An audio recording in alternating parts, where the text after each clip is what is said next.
Sekarang cowok good looking itu kalah dengan cowok good rekening. Betul Bu? Nah, saya kisah mau delok lookingnya apa rekeningnya. Kan ini. Cowok jangan bilang berarti cewek matre, nggak ada istilah cewek matre, yang ada cowok kiri. Karena di balik wajah istri yang glowing itu berangkat dari suami yang gulung kuming.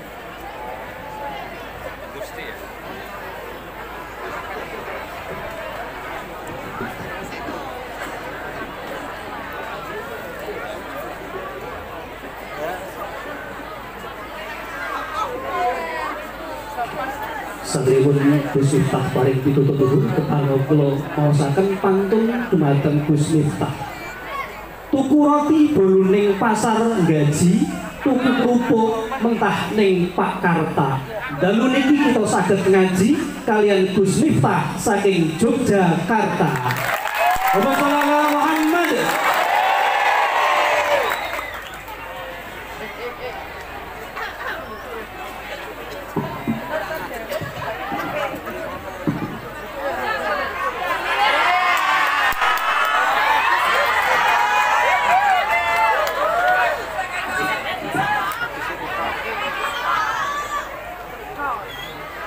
Assalamualaikum warahmatullahi wabarakatuh.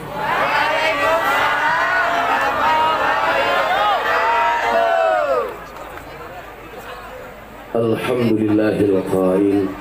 A'udzu billahi samil alim minasy syaithanir rajim. Bismillahirrahmanirrahim. Inna nahnu nazzalna dzikra wa inna lahu lahafizun. Wa qala aidan wa nunazzilu minal qur'ani ma huwa shifaa wa rahmatul lil mu'minina wa la yazidudz zalimina illa khasara. Allahumma salli wa sallim wa barik ala hadan nabiyil karim sayyidina wa maulana Muhammadin wa ala alihi wa ashabihil mujahidin tahirin. Rabbi shrah li sadri wa yassir li amri wahlul 'uqdatam min lisani yafqahu qawli. Amma ba'du. Hadratal muhtaramin, para masyayikh, para kiai, para habaib, alim ulama, wabil khusus panjenenganipun Syekhul Ma'had Kyai Khairani saha para keluarga lan dzurriyyah ingkang estu kaula kagumi, para pejabat yang berkenan hadir dalam semua tingkatannya yang saya hormati, segenap panitia penyelenggara haflah khatmil Quran sekaligus Haul Kiai Haji Muhammad Gusti ugi Nyai Hajah Sri Siti Solihah Pondok Pesantren Hidayatus Sholihin Uringin Jajar Meranggen Demak. Apa Bu? Kok cangkemmu cerewet? Uringin Jajar. Bapak Ibu warga masyarakat Meranggen Demak rahimakumullah. Alhamdulillahirabbil alamin. Malam hari ini saya bisa sowan, walaupun keadaan saya masih lemah karena 2 hari saya sakit. Namun demikian rasa sakit itu tidak menghentikan semua aktivitas saya. Bulan ini 2 kali saya ngaji di luar negeri, di Singapura dan di Hong Kong. Ada beberapa mu'alaf yang menyatakan masuk Islam melalui saya. Saya berangkat ke Bengkulu, selesai pulang saya jatuh sakit. Tadi saya nanya, malam hari ini pengajian di mana? Di Meranggen. Tempat siapa? Yai Khairani. Saya ingat-ingat, sopo tercaya dia. Ternyata saya ingat beliau ini adalah pembimbing skripsi saya di Unisula. Maka saya selalu mengatakan, minimal kalau toh saya sowan dalam keadaan sakit, Itu satu-satunya alasan adalah karena saya mencintai guru saya, minimal pembimbing skripsi saya. Maka saya selalu mengatakan, seseorang yang mencintaimu tak akan kehabisan alasan untuk mempertahankanmu, dan tak akan mencari alasan untuk melepaskanmu.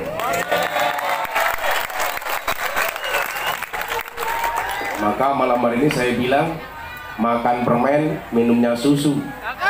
Hei orang Meranggen, I love you.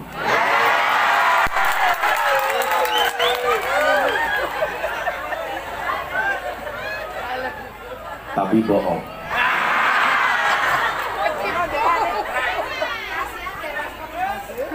Bapak Ibu dan para hadirin yang saya muliakan, terlebih lagi kemudian saya disampaikan sama manajemen saya, Bah, acaranya Khatmil Quran. Bapak Ibu yang saya muliakan, saya itu sebenarnya paling gak pede ketika bertemu dengan para hafidhul Quran. Kenapa demikian? Salah satu pertanyaan Imam Ahmad bin Hambal ketika bertemu dalam mimpinya ketemu dengan Allah, beliau sampaikan kepada Allah Ta'ala, Ya Rabb, bima taqarrubal abdu ahabba ilaika.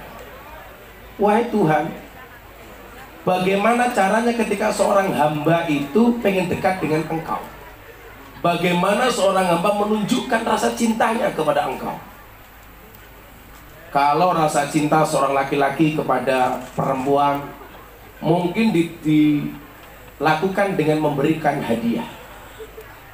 Kayak mas-mas Hadra ini umpamanya, kamu senang sama cewek, berusaha kirim chatting melalui WA. Tapi ingat, dia yang chatting melalui WA akan kalah dengan dia yang menyebut namanya di dalam doa. Tapi ingat, kalau kamu berdoa, bisa jadi setiap malam kamu menyebut namanya di dalam doamu. Tapi kamu juga tidak boleh kecewa kalau dia tidak ditakdirkan untukmu. Nah, pertanyaannya sekarang adalah bagaimana ketika seorang hamba itu pengen menunjukkan rasa cintanya, kedekatannya dengan Allah. Kula kedah pripun Gusti, kata Imam Ahmad bin Hambal. Ternyata Allah kemudian berfirman, Allah berkata, bi qiraatil Quran, dengan cara membaca Al-Quran. Lebih lanjut lagi kemudian dikatakan apa? Man arada ayatakallama ma'allah falyaqra'il Quran. Barang siapa yang pengen mendekat dengan kiai, caranya adalah dengan nyuguh tegang. Kamu modus ya? Kamu gondrong?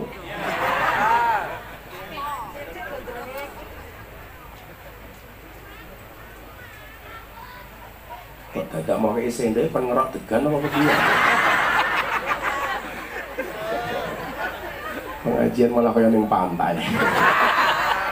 Yang pantai itu seksi-seksi. Ini tuwek-tuwek, tuh gak melekat. Gak menarik belas. Alhamdulillah baju rupanya podo ini. Karena aku jadi malu. Tapi dia ngomong.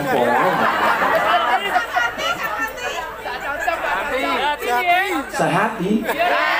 Kan mereka udah tua. Aku mau gak panggung lah. Kere gitu. Ayo podo ya ngomong. Besok ganti terus. Untung yang pakai banyak. Coba kalau cuma satu, kan dikira suami istri ya. Tapi orang nggak percaya. Masa istri saya gemuk? Lemu.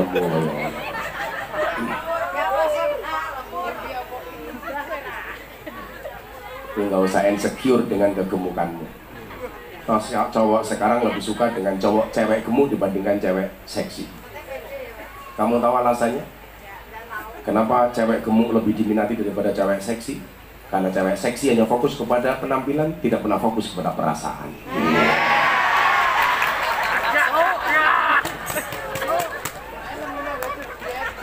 Lagian kalau kamu dibilang dasar kamu gemuk, santai saja Mbak.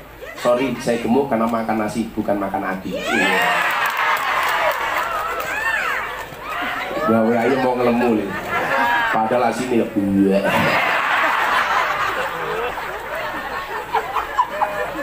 Kenapa zizi?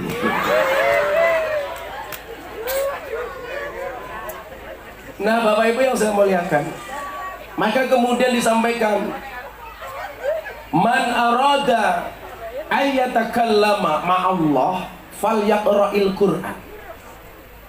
Barang siapa yang menghendaki takallum, berbicara langsung, telepon langsung, chatting langsung dengan Allah, caranya adalah falyaqra'il Qur'an, maka bacalah Al-Qur'an. Disebutkan dalam riwayat lain, akrimu ahlallah fid dunya, muliakanlah keluarga Allah yang ada di dunia. Ini kalau perintah ini dipahami oleh orang yang tidak ngerti ilmu tafsir, tidak tahu asbabun nuzul dan asbabul wurud, pasti berbahaya. Kok Allah punya keluarga? Ternyata ini adalah cara bagaimana Allah memuliakan kepada hambanya, yang sang hamba ini hafal dengan apa yang menjadi kalam-kalamnya Allah, atau hafidhul Quran. Maka kemudian dijawab, kila halillahi ahli fil ard, apakah bagi Allah itu punya keluarga di muka bumi ini? Kemudian jawabannya adalah ahlullahumul ladina yaqra'ul Qur'an. Keluarganya Allah di muka bumi ini adalah orang-orang yang senantiasa membaca Al-Quran, terkhusus orang yang menghafal Al-Quran. Maka Ibu, inti dari pengajian Khatmul Quran itu sebenarnya apa? Bagi kita yang anaknya belum bisa ngaji, apalagi belum hafal Quran, ini menjadi spirit, menjadi semangat. Saya nggak perlu ngomong besok hafal Quran ini akan memberikan mahkota kepada bapak ibunya, akan memberikan syafaat kepada sekian banyak keluarganya. Anda pasti sudah tahu. Yang menjadi problem itu, Pak Mukhtar ngapunten, kadang-kadang begini, orang hafal Quran tetapi di dunia ma'isyahnya ini pas-pasan, bahkan cenderung kurang. Ini menjadi problem.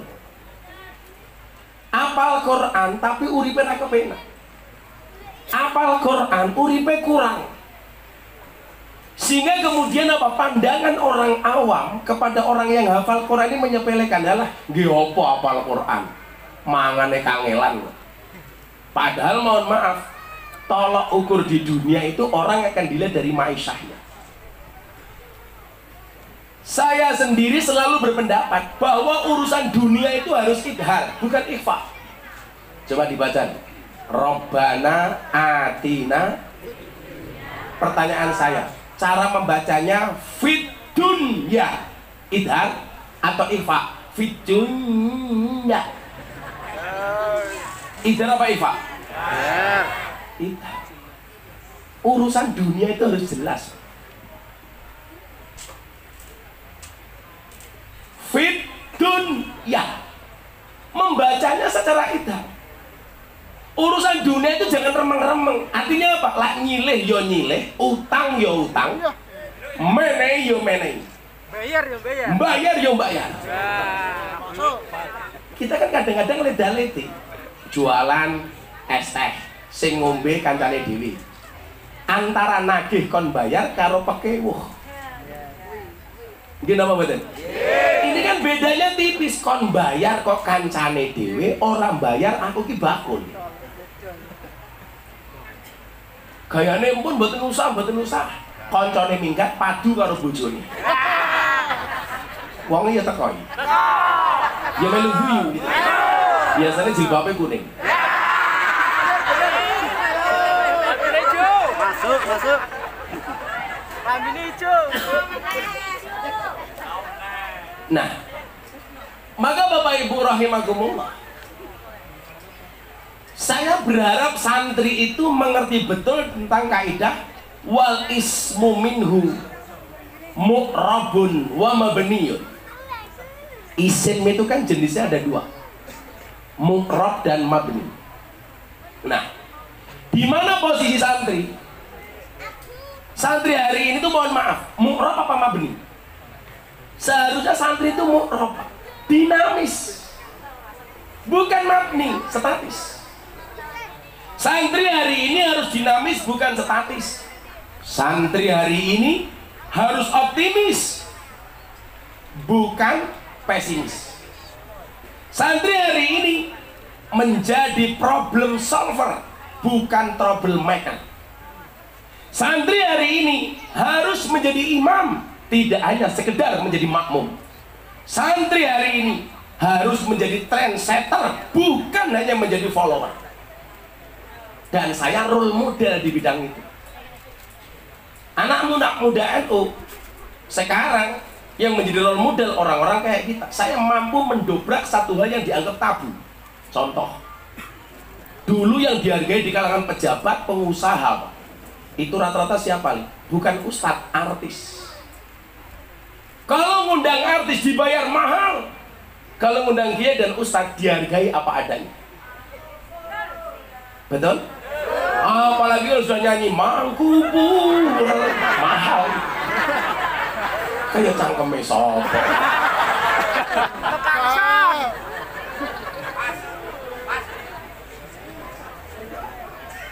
Saya ngomong ini, mergo kula awake kira penak ngomong benak klinik mau. Kadang-kadang kita tuh nggak fair, Pak. Menghargai mereka yang tafakuh fiddin. Saya ingin membuktikan kaidah bahwa may yuridillahu bi khairan yufaqihu fiddin. Barang siapa yang dikehendaki kebaikan olehnya oleh Allah, maka akan dibaikkan agamanya. Kan kaidahnya begitu. Kemudian apa? Man aslaha akhiratahu fa aslahallahu dunyahu. Barang siapa membaikkan akhiratnya, maka dia akan dibaikkan dunianya. Tapi coba Anda lihat, kenapa orang-orang yang baik akhiratnya kadang-kadang hidupnya justru nelangsa? Salah satu penyebabnya apa, Pak? Kita itu nggak fair sebagai masyarakat. Coba Anda lihat, ketika ada orang berpenampilan mewah, kok yang berpenampilan artis, kita gampang memberikan pemakluman. Oh ya maklum, artis. Tapi kok yang berpenampilan mewah kiai, orang akan mengatakan apa? Kiainya berlebih-lebihan.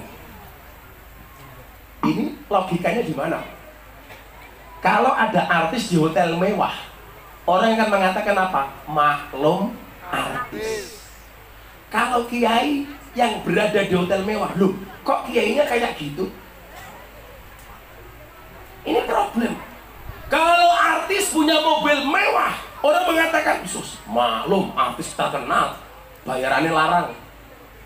Tapi begitu kiai yang menggunakan mobil mewah, kiainya hubbu dunia, mencintai dunia. Ini logika-logika Belanda yang dulu memang dibuat. Bagaimana kemudian anak Indonesia itu nggak pede jadi kiai, Pak? Dan saya mau mendobrak hal-hal seperti itu, walaupun saya dikritik. Maka satu saat saya diundang pengusaha kaya raya, juragan batubara plus anggota DPR. Delalah acaranya bareng dengan penyanyi dangdut. Artis dangdut nyanyi 5 lagu. Saya disuruh ngaji 1 jam. Selesai acara, sama-sama suruh tanda tangan nerima bayaran dari panitia. Artis dangdut dikasih uang 150 juta. Kiai yang ngaji dibayar 75 juta. Saya ambil, saya kembalikan. Pak pengusaha, gak usah dibayar saya. Loh kenapa Gus? Anda itu lucu. Artis dangdut hanya nyanyi 5 lagu. Buka titik, jelas. Asole 5 lagu, Pak. Pamer bokong, pamer baju seksi. Hati-hati. Kalau mengidolakan Kanjeng Nabi, sesuk ning akhirat bareng Kanjeng Nabi. Tapi kalau mengidolakan artis dangdut, hati-hati. Di padang mahsyar bakal mendapatkan alamat palsu.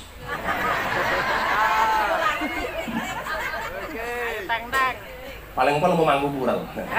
Ya lah pura le ayu, lah tua-tua ini iki.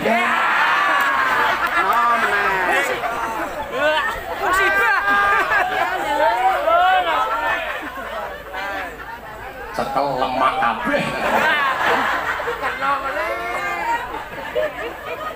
Bantingannya marah terus.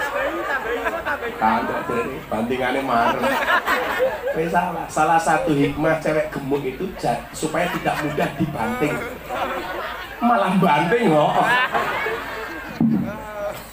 Saya bilang, Anda itu lucu Pak pengusaha. Lah pripun Gus? Artis dangdut Anda undang hanya nyanyi 5 lagu. Yang value yang didapatkan masyarakat bisa kita perdebatkan. Anda hargai mahal. Sementara kiai yang Anda undang entah sebagai pencitraan atau membangun akhlak dan moralitas, Anda hargai lebih murah dibandingkan penyanyi dangdut, artis dangdut. Saya bilang, Bu, kalau begini caranya, selamanya anak Indonesia hanya akan bercita-cita menjadi artis dangdut, tidak ada yang mau menjadi kiai. Kenapa? Karena merasa santri itu gak ada harganya. Ngundang kiai itu diwane pira-pira wong ikhlas. Pejabat ngundang saya itu punya kepentingan. Kepentingannya apa? Bisa menghadirkan Gus Miftah, jamaahnya banyak. Sementara ngundang artis hanya untuk ya. Celakanya di mana? Kiai diundang suruh datang dengan penuh keikhlasan, sementara pejabat punya kepentingan. Bajingan lah, ayo. Bajingan anak. Coba. Saya cerita ini kemudian didengar sama Gus Kausar. Pelosok. Saya diajak sowan kepada abahnya Gus Kausar, Yaidah, Yai Sepuh Pelosok hari ini, adiknya Yaidin almarhum. Kemudian Yaidin ini sangat sayang sama saya. Saya diajak sowan. Saya pikir saya mau dimarahi. Wah, ini modar ya. Diceritakanlah perihal itu Pak Yai Khaironi kepada Yaidah. Abah, iya nih, Gus Miftah ini kan tengkalakan pejabat pengusaha teng Jakarta BUMN. Niku kiai larang ra membah. Miturut Abah pripun? Saya pikir saya mau dimarahi sama Yaidah. Jawaban beliau apa tuh? Ra'aitu ahaqul haqqul muallim. Hak yang paling hak itu adalah haknya guru. Harus ada anak-anak muda NU yang berani seperti Gus Miftah. Sehingga apa? Santri-santri itu punya harapan bahwa jadi kiai itu juga bisa keren, bahwa jadi kiai itu juga bisa hidup enak, terpandang. Faktanya kemudian yang terjadi apa? Sekian banyak artis-artis yang kemudian jatuh cinta dengan saya, kemudian ngaji ala NU. Sebelumnya mana? Rata-rata yang berani dan diterima oleh kalangan artis itu kalangan Salafi Wahabi. Tapi coba Anda hari ini lihat, trennya apa? Artis seneng ngaji sama Kiai NU. Saya besok berangkat haji bersama Raffi Ahmad dan Nagita Slavina. Amin. Yang mungkin dulu orang mengatakan, susah nembus artis-artis top di Jakarta. Faktanya, Raffi telepon, bro, temenin gua haji dong. Ya bro. Gila cangkemmu. Aku ya jual mahal dikit. Emangnya aku cowok apaan?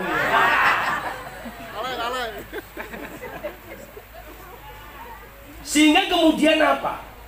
Ini akan menjadi trendsetter, bahwa santri-santri seperti di pondok pesantren Hidayatus Sholihin ini punya role model, bahwa ternyata jadi kiai itu bisa keren. Oh no, ini lah bocah-bocah hadrat takon, gue wani ngelamarku, wani ngelamar anakku, pekerjaanmu apa? Kamu jawab, penerbang. Pesawat apa? Hadroh Airline. Paling calon mertuamu bilang, alah cahadroh paling duitnya mau sarung. Kamu bilang sama calon mertuamu, jangan lihat sarungnya tapi lihat Isinya. ilmunya, goblok. Isinya. Wah, isinya gini ya cilik.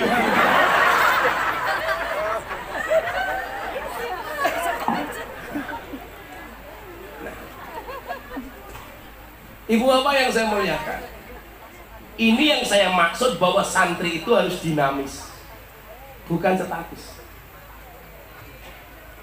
Sekarang bapak ibu rahimakumullah, kalau berbicara masalah ikhlas gak ikhlas, kita akan lihat seberapa banyak orang di kalangan pejabat itu yang ngundang saya karena punya kepentingan. Saya ini kan kebetulan ditakdir oleh Allah, falikuli syai'in maziyah.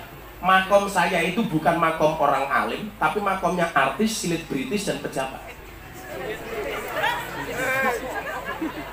Apa? Lah iya kan, saya sering masuk acara RCTI itu, setajam silit itu kan.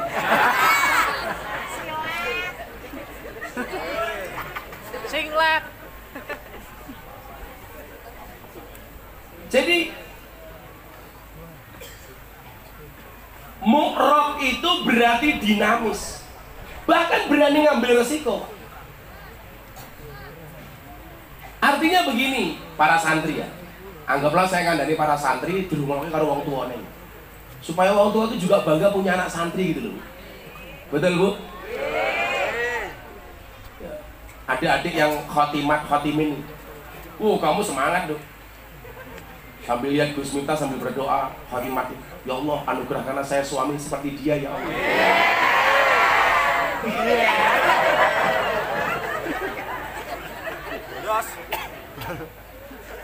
Ya kan, berdoa kan boleh-boleh saja. Iya. Berdoa itu seperti orang bersepeda, cepat atau lambat pasti sampai tujuan. Maka teruslah berdoa walaupun doa-doamu belum dikabulkan. Kamu suka sepedaan? Kalau suka sepedaan, saya ingatkan, tetap berhati-hatilah di jalan. Kenapa? Karena jatuh di aspal tidak seindah jatuh di pelukan mantan. Apalagi di Demak banyak jalan berlubang. Itulah bedanya Jakarta dengan Demak. Kalau Demak banyak jalan berlubang, kalau Jakarta banyak lubang berjalan.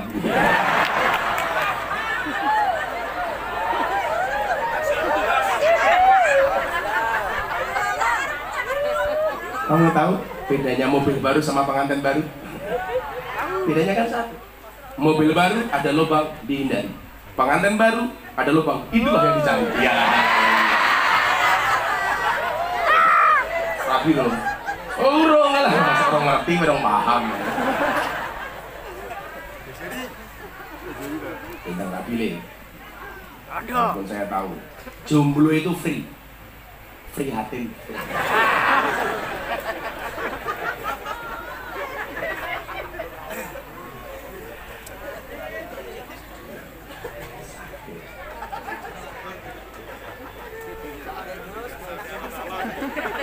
Akan datang satu saat kamu akan dipertemukan dengan orang yang tepat, yang kedatangannya untuk menetap bukan karena nafsu sesaat.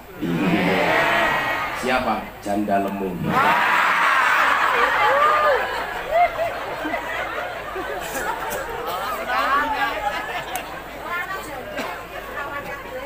Perawan kupingmu. Iya. Wis tahun 6 ya Bu ya. Kalau quote Gus Miftah tentang pernikahan itu apa?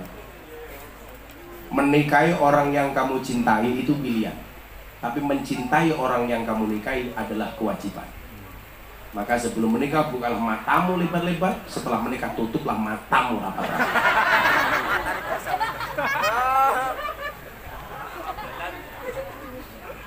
Wong lanang tenang. Sebelum menikah itu seolah-olah nggak ada perempuan yang mau sama kita. Tapi begitu telah menikah, seolah-olah semua perempuan mau sama kita. Godaan wong lanang itu. Nah, Mila, kenapa Allah takdirkan perempuan itu menjadi manusia yang paling cerewet? Jawabannya jelas. Wedok cerewet, lanang jineko-neko. Apa menelak wedok ora cerewet? Jadi cerewetnya wong wedok iya ono manfaate. Tapi lah sampai kowe ora kuat karo cerewete bojomu, siap kalah lato-lato di rumah.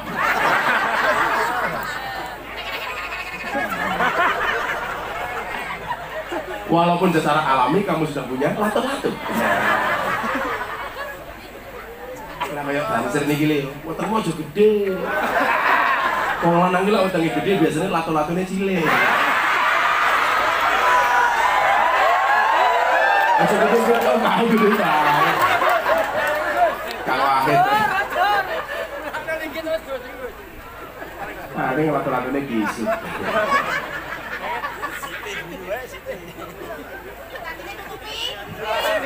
Malah buat ibu elok, lato-latonya tutupi.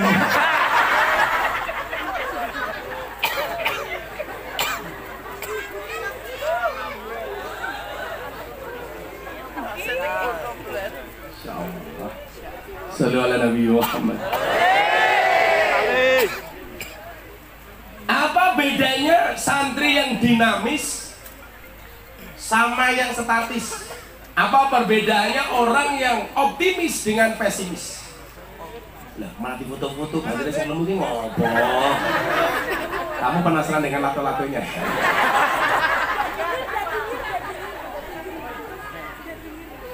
Malah difoto setengah badan yang bawah.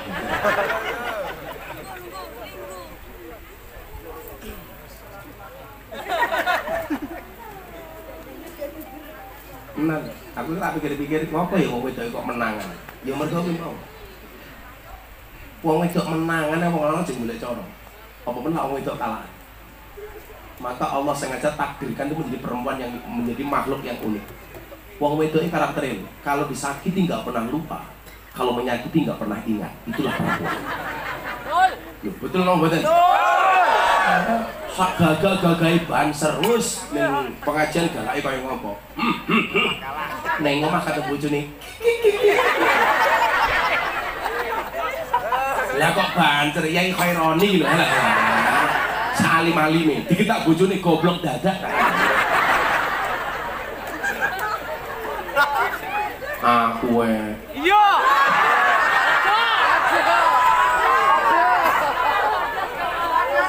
Siapa yang bilang? Podo kok kuwi. Luwih parah.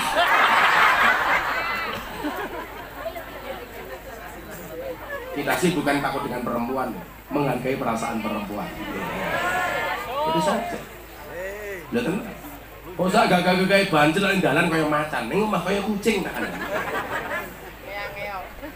Meong.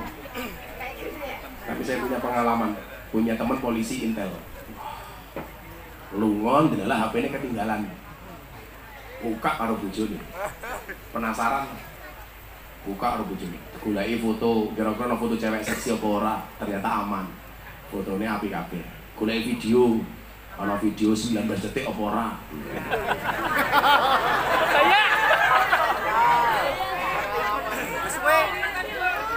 Hati-hati. Gunakanlah waktumu sebaik mungkin. Kenapa? Karena sedetik saja berharga, apalagi 19 detik. Karena versi panjangnya saya baru nunggu dari Pak Yai Khaironi. Delok video ini aman, foto-foto nggak ada yang mencurigakan. Akhirnya dia penasaran, pengen buka kontak HP-nya. Kira-kira ono jeneng cewek apa ora? Ternyata di situ ada beberapa nama yang dia curiga. Yang pertama, ditulisi Amazing Woman. Penasaran, ini sopok Amazing Woman. Ditelepon sama dia, Amazing Woman. Ternyata ibunya suaminya. Apa Amazing Woman. Kemudian ditelepon lagi, ada nama Special Woman. Ini sopok meneng. Ternyata begitu ditelepon, ibu mertuanya, mbok sing wedok. Apik bojoku. Terakhir ada apa lagi? Bidadari surgaku. Ditelepon. Sopo iki? Begitu ditelepon ternyata istrinya. Aku. HP-nya langsung ditutup, dikasih ke suaminya. Akhirnya saking senengnya dia punya perusahaan, hasil bulanan dikasih suaminya 40%. Mas, kamu bener-bener suami yang setia. Akhirnya yang terjadi apa? Suaminya pergi, buka HP, langsung telepon tukang gas. Ternyata selingkuhannya. Kono caranya. Cinta dilawan.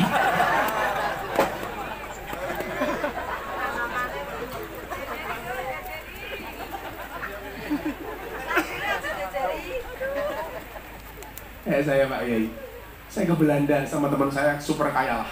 Gus, saya mau ke toilet dulu, tolong HP saya dipegang. Oh siap. Begitu dia masuk toilet, HP-nya bunyi incoming call security. Saya batin, mosok kelasnya satpam berani nelfon majikan gitu. Dia keluar dari WC, saya tanya, bro ada telepon, siapa Gus? Security. Oh satpam. Begitu jalan saya bilang, saya nggak percaya itu satpam, mana mungkin satpam berani telepon majikan. Dia jawab, sopo kuwi? Bojoku Gus. Jadi dalam kontaknya ditulis security, bajingan tuh. Orang lanang kurang ajar. Begitu baru menikah, wow, bidadari surgaku. Wow. 5 tahun menikah, istriku. 10 tahun, security. 15 tahun, mak lampir. 20 tahun, Israel tak ada.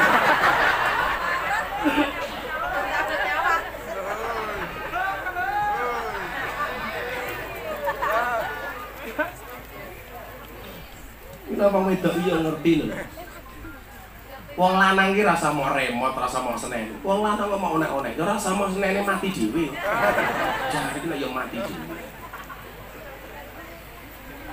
Kan kula bali kula mun kondo. Wong wedok sing apik itu wa in amartaha atau ada. Dikongkon wong lanang manut khusus wong meranggen.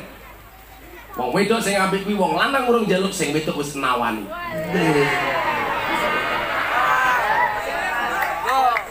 Ini lah bojomu sing nyah-nyoh lho. Bojone mlebu kamar. Iya. Oh, baru asik. Calcul nyah-nyoh saset. Lah jelas. Kalau mau jelap-jelap barang ki. Malah jelap-jelap ki.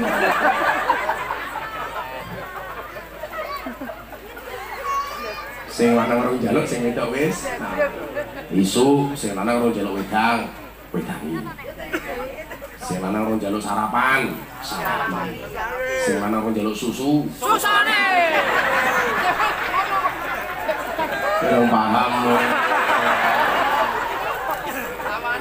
Kamu tahu kenapa dinamakan susu? Yang ngerti karena jumlahnya 2. Kalau 1 su.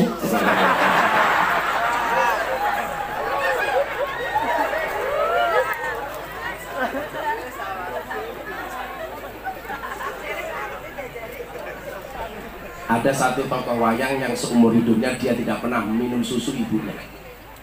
Sama nih. Oh no, tokoh wayang yang seumur hidupnya dia tidak pernah minum susu ibunya. Buta cakil. Buta cakil.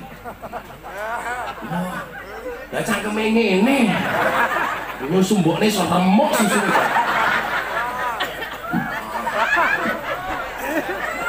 Kok kamu ngebayangin yang enggak sih? Ini ada yang pindah-pindah.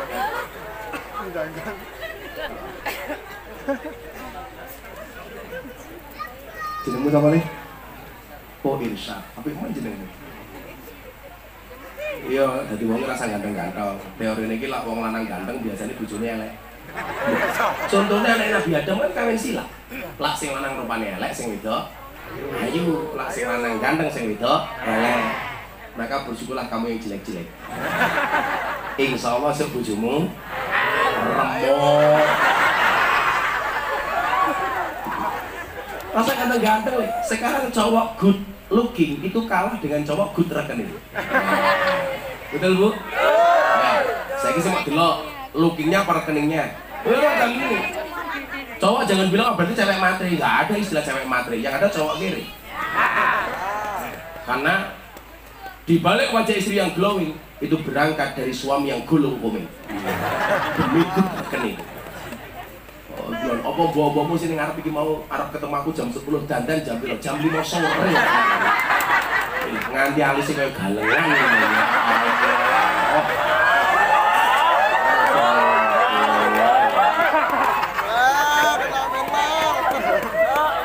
kadang-kadang batin, aku jadi rayu apa papan karambol. Udah kebak udah. Lah sing tua-tua ini murah lele, paling udah FIFA nomor 4. Lah kalau sing mbak-mbake berkhataman kayak larang. Wajah deh. Pak Yai Kharem, kita itu bisa membuktikan perempuan itu susah diatur oleh suami, cukup dari alisnya saja. Itu dalil yang membuktikan laki-laki tidak bisa ngatur istri. Lah kepiye, jangankan awake dhewe ngatur bojo. Aturane Gusti Allah wae dirubah, dicerok, entek, dilukis dhewe. Goblok banget aku. Apa rumangsane lukisan-lukisan luwih apik tinimbang lukisan Gusti Allah to yo. Rungokno kuwi. Apa geting ya?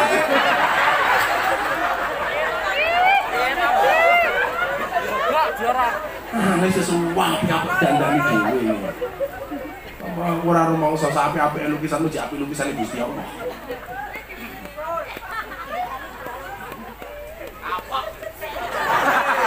Apa mau kapan?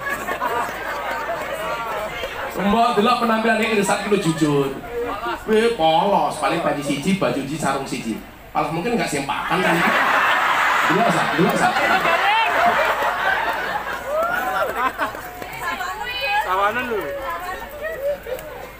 Malah sepil matamu sepil saat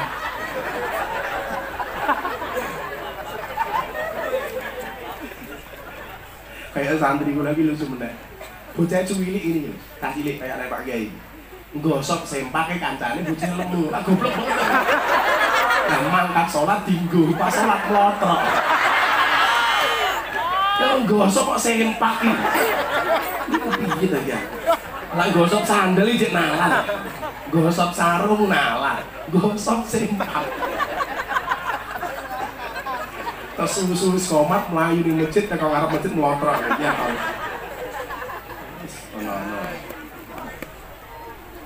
Apa bedanya santri optimis dengan pesimis? Yang tadi saya bilang wal ismu minhu mu'rabun wa mabniyun. Bu, saniki ngaten, kelewene contoh. Iki apa iki? Kopi. Gede ya Allah. Kembali makam Sunan Kalijaga.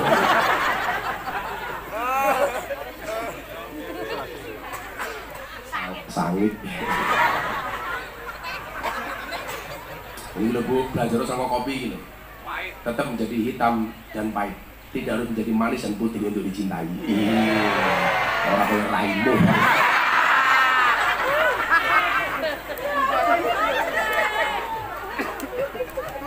Bagaimanapun yang hitam itu lebih menyenangkan dibandingkan yang putih. Buktinya apa? Tai lalat lebih menyenangkan dibandingkan panu. Ayo. Kowe pilih raimu ana tai lalat apa kebak panu? Ayo.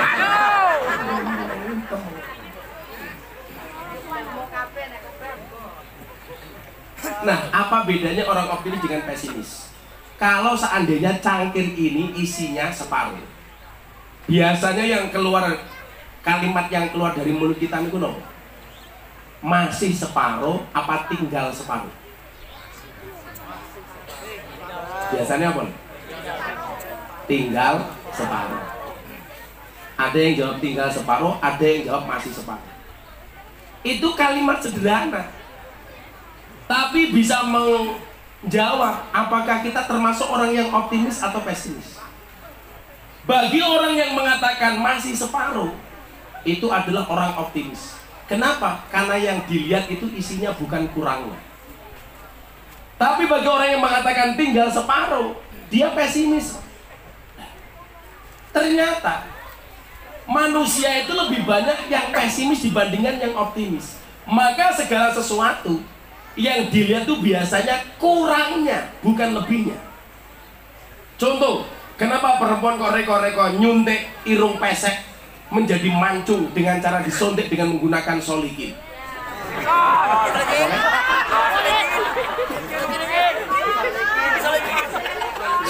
Iya silikon yang nyontek namanya dokter solikin. Solikin Gus.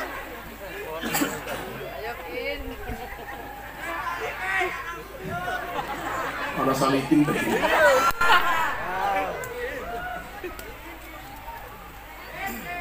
Karena yang dilihat itu fungsinya yang kurang, bentuknya yang kurang, bukan melihat fungsinya. Dia lebih melihat kepada kekurangan dari bentuk fisik dibandingkan dia melihat fungsionalnya. Kudune lak sing delok senajan to pesek, alhamdulillah masih bisa digunakan sebagai alat untuk bernapas. Tapi kan sing delok mboten niku, Bu. Alah kirungku pesek isin nang. Reko-reko disuntik. Saya itu punya jamaah di Jogja, dibawa ke Singapura disuntik. Apa yang terjadi setelah suntik silikon? Seumur hidup pilek ramari-mari. Ayo modar aku ya, ayo. Lah piye-piye ciptaane Gusti Allah kok merubah ya? Orang itu kan sudah dengan menggunakan ukurannya masing-masing. Maka kamu nggak boleh iri dengan temanmu yang mancung umpamanya. Santai saja, Bu. Bukankah kita diingatkan? Ingat, pesek itu adalah mancung yang tertunda.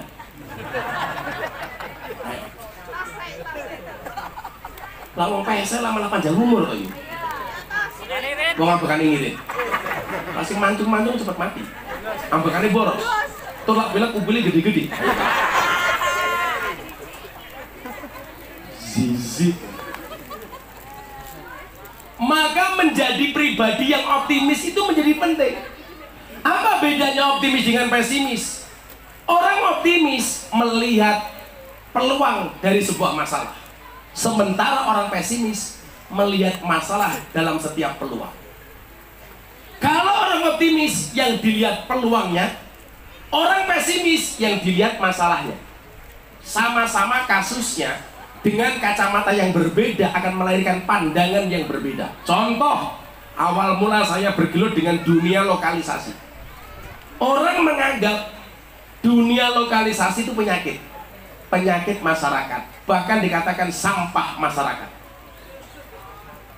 Orang yang dianggap sampah masyarakat, saya berpikir ulang. Sampah saja masih bisa didaur ulang. Sampah masyarakat yang kemudian dipandang sebelah mata sebagai kaum marginal, bagi saya ini sebuah peluang untuk dakwah. Maka di saat orang semuanya menjauhi, saya masuk. Di saat orang benci dengan PSK, saya justru mendatanginya. Di saat orang hanya bisa memaki, saya justru datang untuk belajar bareng ngaji. Yang dulu dianggap orang masalah, sekarang jadi problem. Mohon maaf, yang dulu dianggap problem dan masalah, sekarang menjadi solusi. Bukankah kemudian agama itu hadir sebagai sebuah solusi, bukan sebagai sebuah problem? Makanya kemarin skripsi saya sama Pak Khairodi ini berbicara tentang apa? Al-Mizah Al-Miftahiyah, metodologi belajar yang menyenangkan. Bahwa agama itu asik, Bu. Bukan sebagai problem tapi sebagai solusi. Itu yang kemudian menjadi pertanyaan seorang bule cantik dari Australia yang mendatangi saya di Pantai Kute. Saya punya acara di Polda Bali. Selesai saya ke Pantai Kute lah. Senormalnya wong ning Bali pengen jalan-jalan. Ternyata di situ banyak sumur, susu dijemur. Saya lagi duduk menikmati air kelapa muda. Ini mbaknya datang pakai sempak, pakai kotang tok. Langsung saya batin. Untungnya saya pakai kacamata hitam, sehingga mata saya mendelik tidak kelihatan. Begitu dia datang, dia mengatakan, "Excuse me, are you Gus Miftah?" Ternyata dia tahu saya, ternyata dia follower saya dari Australia. Asik. Sorry. Aku terkenal ya, sorry. Follow piro? Telu. Followernya telu. Bapak imboknya adine.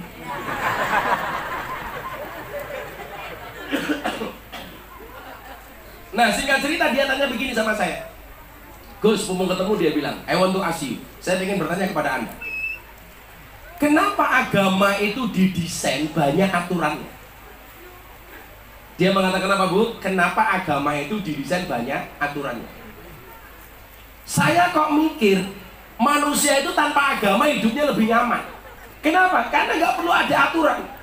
Saya tanya, contohnya apa, Mbak? Orang Islam itu banyak aturannya. Cowok seneng sama cewek harus menikah. Beda dengan kami. Kebetulan dia datang dengan pacarnya. Dia kumpul serumah, ke luar negeri bareng, di Australia bareng, tanpa berada pada ikatan yang sah, namanya lembaga pernikahan. Dia cuma pacaran. Kalau istilah orang Meranggen barangkali kumpul kebo. Maka hati-hati, jangan pernah kumpul kebo. Karena kalau sampai kamu punya anak namanya gudel.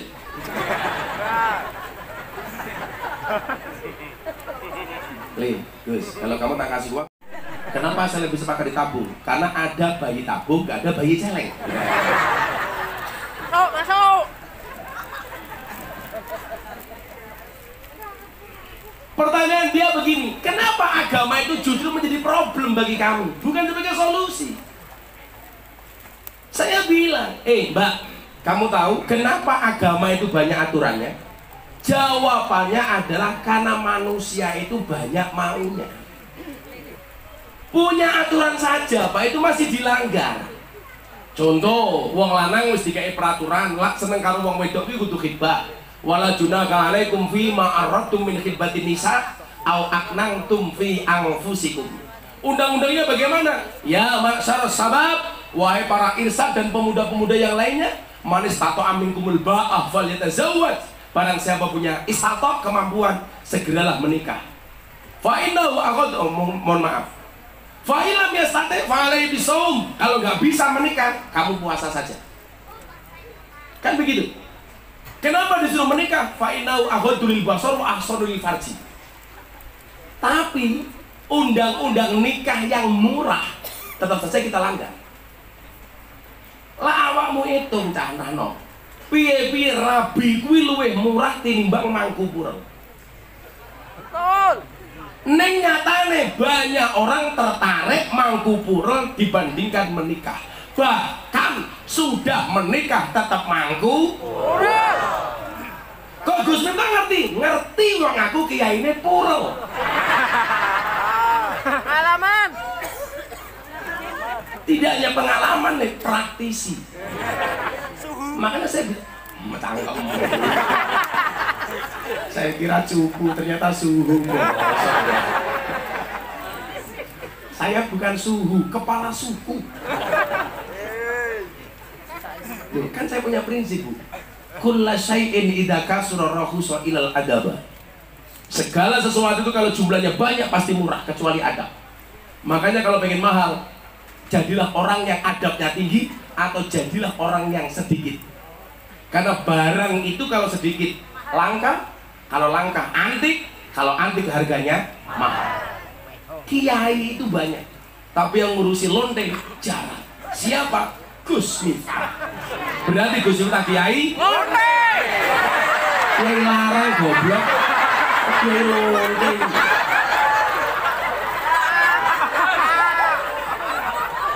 Itu piye to ngene.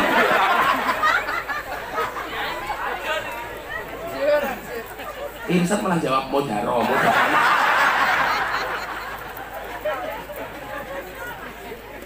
Kiai larang. Malah jadi ini larang nang lonte.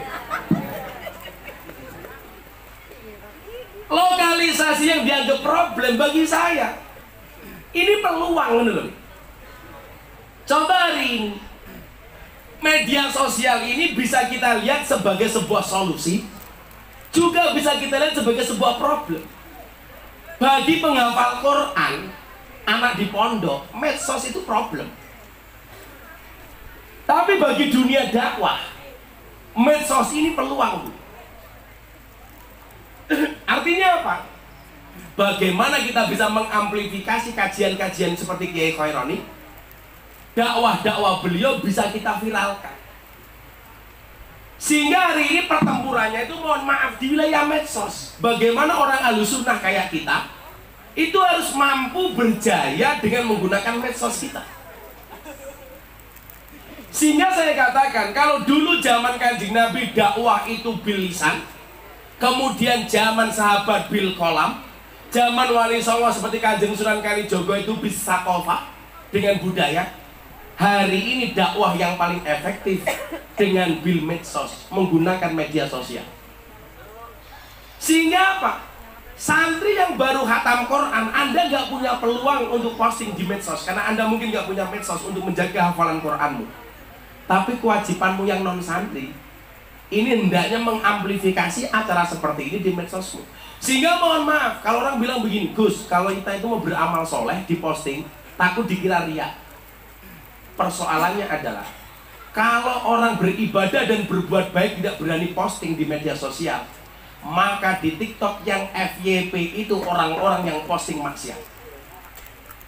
Problemnya adalah orang yang posting maksiat bangga dengan kemaksiatannya, sementara orang yang posting kebaikan takut dibilang riya. Maka saat waktu itu Atta Halilintar Raffi Ahmad dibully gara-gara posting tentang sedekahnya, dia tanya sama saya, Gus, sebenarnya boleh nggak sih kita posting kebaikan? Contoh saya sedekah, saya bilang boleh. Buktinya apa? Yang namanya sedekah itu boleh billaili wan nahar, boleh di waktu malam, boleh di waktu siang. Sirra wa alaniyah, boleh sir sembunyi, wa alaniyah atau terang-terangan. Sekarang kalau kemudian kita buka TikTok, Bapak Ibu mohon maaf, kalau orang baik nggak mau posting kebaikan, maka yang terjadi adalah TikTok akan dikuasai oleh ahli kemaksiatan dan keburukan. Betul? Betul. Kenapa kita nggak berani posting kebaikan kita? Bukankah Imam Al-Ghazali mengatakan apa? Apakah sesuatu yang ditampakkan itu pasti riya? Oh tidak, selama hatinya hanya berharap kepada Allah. Doktrin itu salah, Bu. Sehingga apa? Dakwah Ahlus Sunnah menjadi terbatas. Sekarang orang maksiat saja ditampak-tampakkan oleh makan daging babi dengan Bismillahirrahmanirrahim. Penjara, Gus. Ujungnya di mana? Penjara. Makanya santri Demak, kalau toh harus viral, virallah dengan prestasi, bukan dengan sensasi. Makanya bocah-bocah YouTuber itu sing matane golek duit saka cangkeme kiai iki. Kiai apa? Berkah, Gus. Kayane berkah kiai. Mereka pemaling cangkeme kiai. Le, selain kowe iki mau YouTube ke, potongan-potongan yang bagus kamu viralkan di Instagram, di TikTok. Sehingga mohon maaf, jangan kalau kita buka TikTok yang viral, yang FYP, justru yang seksi-seksi. Saya pernah pakai malam-malam buka TikTok, itu adalah FYP. Ada perempuan pakai jilbab, bajunya dibuka, direkam. Hai guys, susuku gede guys.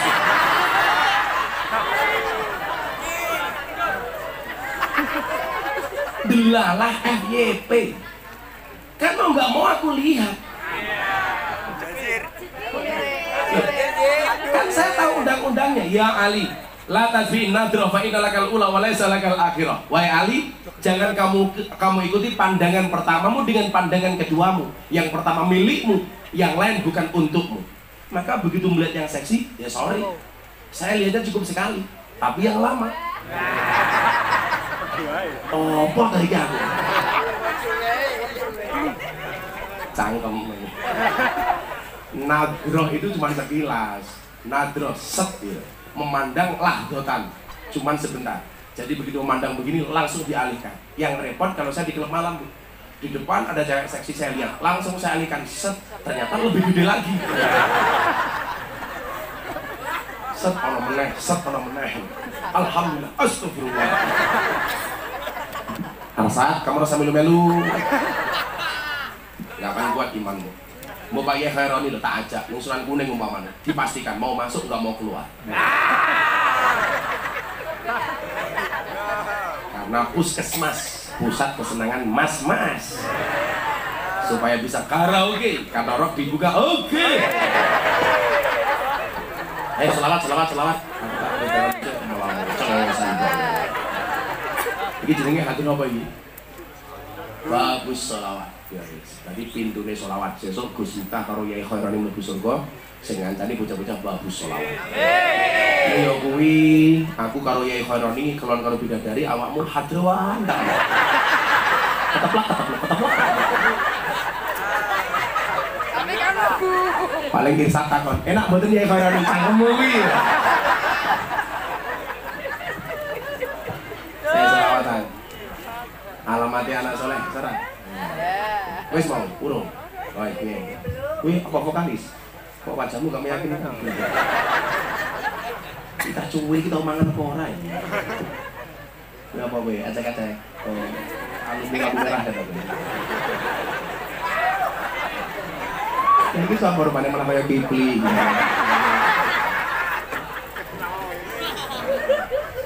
Nah, selawat ini yang pede.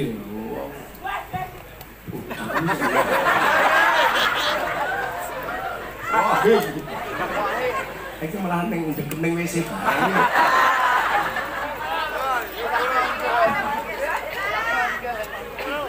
Jadi boleh selawat itu pede. Jadi Kanjeng Nabi bareng karo malaikat Jibril. Kalau ini halal bil halal akbar teng kanju solawat minal balufi. Saya ngaji kula kali apa balufi. Kalau lagi bejo banget nih.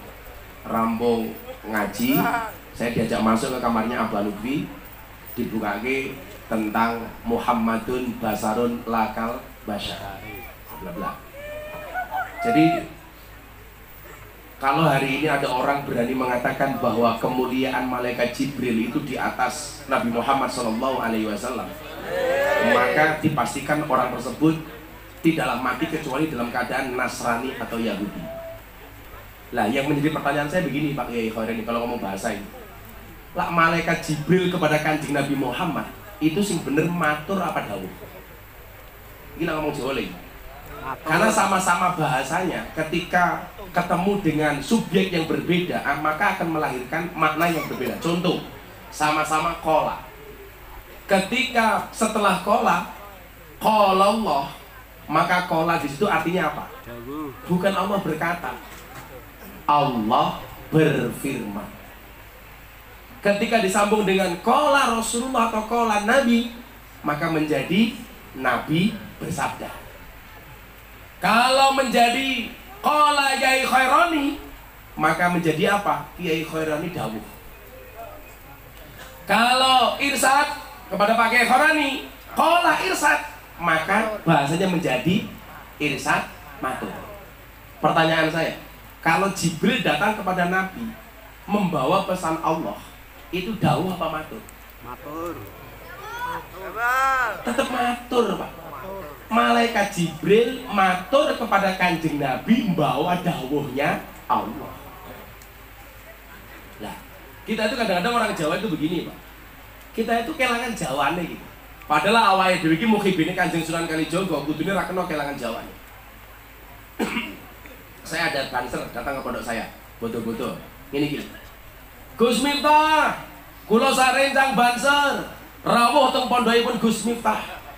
Kanthi menika kula badhe ngendikan, salajengipun monggo Gus Miftah matur. Jadi goblok men. Sing bener niku lak kula niku sowan apa kula rawuh? Sowan. Kula sowan. Lah Pak Yai Khairani tindak teng pondoke jenengan, jangan katakan Pak Yai Khairani sowan ke pondok ke rumah saya, salah. Pak Yai Khairani rawuh teng gubuk kula. Ki padha karo kalimat malaikat Jibril. Maka orang yang mengatakan kalau malaikat Jibril itu dawuh kepada Kanjeng Nabi, berarti seolah-olah Anda mengatakan Jibril itu lebih mulia dibandingkan Kanjeng Nabi. Sing bener malaikat Jibril matur marang Kanjeng Nabi, beto dawuhe Gusti. Jadi namanya dawuh itu dari atasan kepada orang yang di bawahnya. Suami kepada istri itu dawuh, istri kepada suami matur. Bu, jenengan nang dalam itu kalau bojone basa apa mboten? Boten. Serang ngira rupa-rupa kaya ngene. Ora iso. Jenengan bodoh ini kalau bojone salaman apa sungkeman? Salaman. Emang salaman, mungkin sungkeman. Alah, rambung surat iki bojone golek, Pak, kosong-kosong ya, Pak. Model opo? Sungkemane sing lanang dilungguhke sing gawagak, ngoten iki sing wedok laku dodok. Kaya bojo kula. Bojo kula sungkep 30 menit nganti nangis-nangis. Tak takoni, "Ngopo kowe nangis? Kelingan dosa?" Mboten, Mbah. Lah ngopo nangis? Sikil kula jenengan pidak. Matane. Bojo kan sungkem. Kawula matur, dumateng asring panjenengan Bapak, mbok menawi kala gadah kelepatan sak lima saking ucapan sak langkah saking tindakan kawula banyu sakawula lemas sadar godhong sasuwe kayu sak coklek. Kawula nyuwun agunge sih samudra pangaksami Bapak niku jenenge matur. Kosong-kosong. Wong lanang ya jawab sing kepenak, kadang-kadang sing wedok matur apik. Kalau ngaturaken juga ngriati menawi kalau gak ada kelapatan saking mas saya ucapan sarana sing tindakan kalau banyu tak kawula mas tergodong sesuai kayu cepet. Kawula yen agunge samudra pangsami bapak. Sing lanang jawabannya apa? Ya pada-pada. Oh kudune dijawab sing kepenak. Ya kuning, aku wong lanang oke salah ya. Awakmu wong wedok sing gedhe pangapurane. Cah cilik oke sangune, sing gedhe kapan rabine. Kuwi rasa baper saat takoni karo mbahmu. Le kapan kowe rabi? Jawab bener kapan si mbah mati ngono. Wong jodoh karo aja lah kabeh urusane Gusti. Apa ngono cerewet. Ayo alamat anak soleh. Dicek unikmu. Punya klinik piye? Oh, cita sekali. Lah ibu-ibu lek serondo koyo ibu punya klinik ngene iki. Nah, santri putri ngene iki. Itu zizi. Alamat